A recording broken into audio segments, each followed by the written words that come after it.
I often draw strength from meeting ordinary people doing extraordinary things.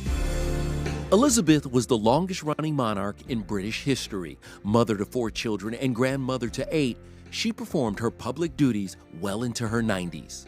I still view her more as the Queen than my grandmother. You have this huge amount of respect for your boss, and I always view her as my boss. But royal life slowed down for the Queen after she lost her beloved husband, Prince Philip, in April of 2021. The widowed monarch sat all alone at his pared-down pandemic funeral.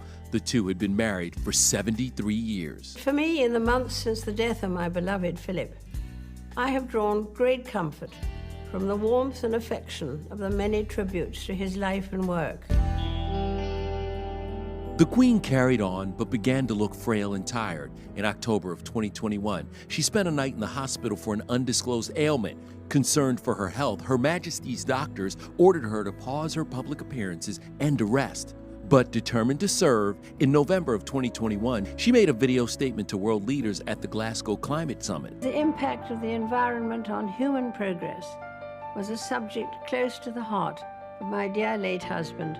After Philip's death, Elizabeth proved to be strong despite a number of challenges. In January of 2022, she stripped her son, Prince Andrew, of his HRH title and all of his military honors following his alleged involvement in the Jeffrey Epstein scandal and a related sexual assault lawsuit. The Queen also had to deal with the fallout from the Harry and Meghan Megxit drama.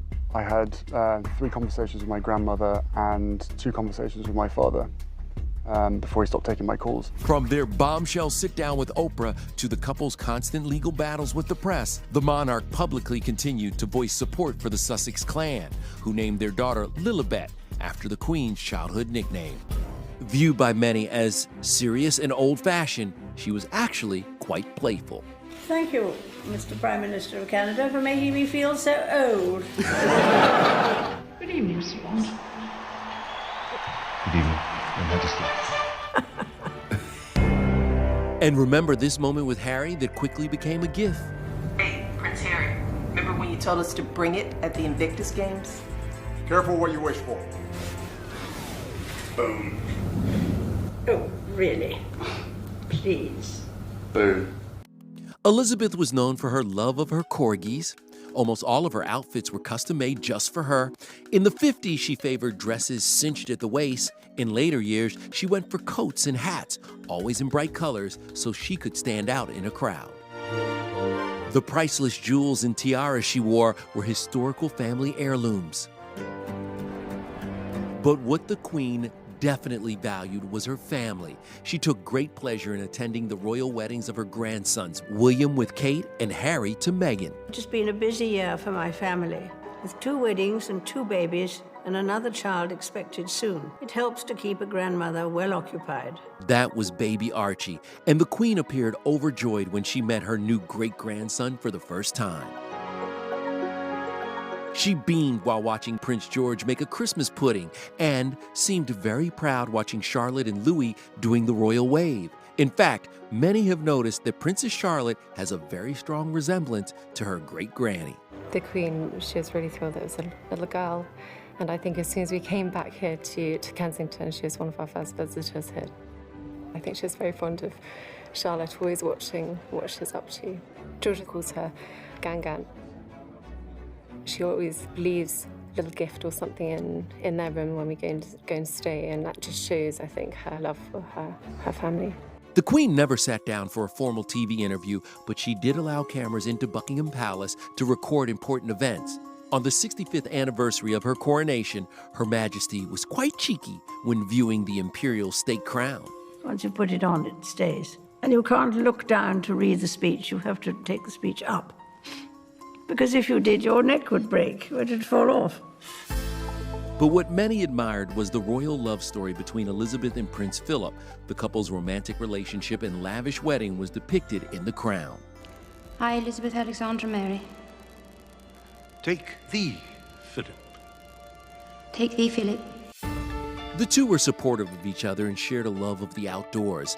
The Crown also portrayed their passion for riding, hiking, and silly parlor games. Number 4 ibble dibble with 2 dibble ibbles. She had a long connection with Hollywood, giving some of the biggest stars titles, from Dame Elizabeth Taylor to Sir Paul McCartney and Sir Elton John. She made American citizen Angelina Jolie an honorary Dame of the British Empire for her work on behalf of refugees. And we love that she didn't seem fazed at all when she met Lady Gaga, who happened to be wearing a red rubber dress.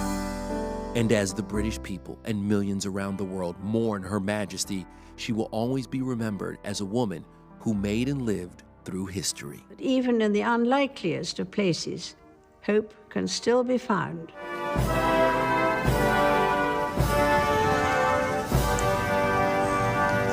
The Queen has tragically died aged 96, making an end to her historical reign and sparking an outpouring of grief around the world. Thanks for watching UBS TV Official. I'm Francis Kalesura. We really appreciate you for the effort you put in supporting our channel. Elizabeth II, or known as Elizabeth Alexandra Mary, was born on 21st April 1926 and died today on 8th September 2022. Was a queen of the United Kingdom and of the 14th sovereign countries from 6th February 1952 until her death. Her reign of 70 years and 7 months is the longest of any British monarchy. In a sober statement, Buckingham Press today confirmed Her Majesty Elizabeth II, the longest serving monarch in British history, had passed away, making her son Charles the King. Buckingham Palace announced in a statement tonight the Queen died peacefully at Balmoral this afternoon. The King and the Queen consort will remain at Balmoral this evening and will return to London tomorrow. The United Kingdom the UK was immediately plunged into a state of mourning with plans for her funeral and a national day of remembrance to be announced in the coming days. Her passing comes after Prince Charles and Prince William rest to be by the Queen's side after doctors confirmed they were concerned for her health. Prior to her death, the monarchy was said by Buckingham Palace to be comfortable at Balmoral, where she remained under medical supervision. The love felt for her by Brits was clear in June when she celebrated her platinum jubilee, making 70 incredible years on the throne. Her Majesty beamed as royal fans erupted in applause as she entered the balcony at Buckingham Palace to kick off the 4-day bank holiday.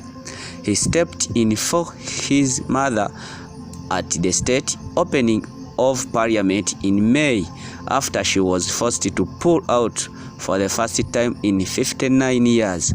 The advice from doctors to take a step back followed a night the Queen spent in hospital in October 2021 to undergo preliminary investigations. The Queen was later seen walking with the help of a cane, and a sprained back forced her to miss the following Remembrance Day service at the cenotaph, something that disappointed her greatly. She battled back from a COVID infection and was captured displaying her beloved sense of humor as she met Justin Trudeau on March 7th, but Her Majesty was urged to slow down in the months leading to her death, as her public appearance were significantly curtailed amid fears for her health. Thanks for watching UBS TV Official. I encourage you to subscribe, continue subscribing, liking, following, and commenting on all videos as we post them. Thanks for watching UBS TV Official. I'm Francis Kalesura.